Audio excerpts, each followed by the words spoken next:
Alright, this is Norvellcentral coming back at you with another YouTube video, and at this time of the recording I have 1,280 subscribers, so I really do appreciate all of the love and the support. Be sure to click the subscribe button because 79% of you are not subscribers that watch the video, so be sure to do so. It only takes 1 second. But I just wanted to bring upon the big news that came along today, and that is Lucas Simmons, the 4-star offensive tackle out of Clearwater. He's originally from Sweden, committed to Florida State. This was a huge get for Alex Atkins. I think this has been the Alex Atkins YouTube channel because probably half of my content has been based off of Coach Atkins, because I've talked about it since he arrived at Florida State. And a lot of people were talking about, well, he's been at Charlotte, he didn't really do much, you don't really hear a whole lot about him. And Coach Atkins has done a tremendous job. Now, with being the offensive coordinator and being elevated to that position, I do expect him to be able to get some of those offensive playmakers other than the offensive line, but the offensive line coach does bear a lot of responsibility. So I do have to give him credit where credit is due. But I do think that this is a huge get for Florida State going forward there.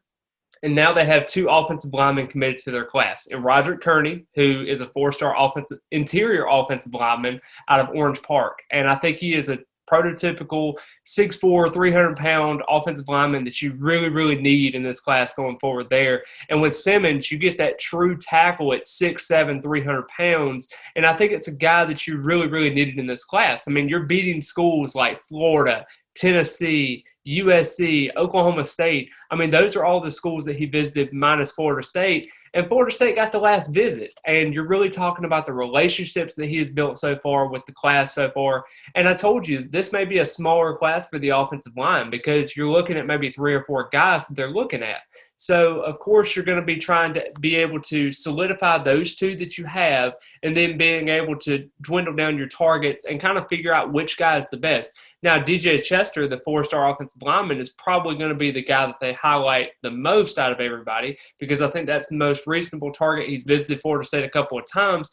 But I do think that Lucas Simmons, keeping him in the fold, can also keep a guy like Chris Parson in the fold as well. I mean, that's an offensive lineman kind of group that can protect your quarterback at all costs. I mean, those 2 guys have been very impressive on a camp setting, and I really do think that Florida State hit just all the right buttons with Simmons, and I think that's really where it stood. I mean, the relationships were where it is, and you even talk about guys like Quayshawn Sapp in the last class, and he talks about his importance with Alex Atkins, his relationships that he has so far, and talking about how Alex Atkins really doesn't have any children of his own, so he values the players. And it's all about a family relationship and a family vibe that is always going around Florida State when it comes to Alex Atkins. And that's always why he's been the primary recruiter for most of these recruits that they have on the offensive line.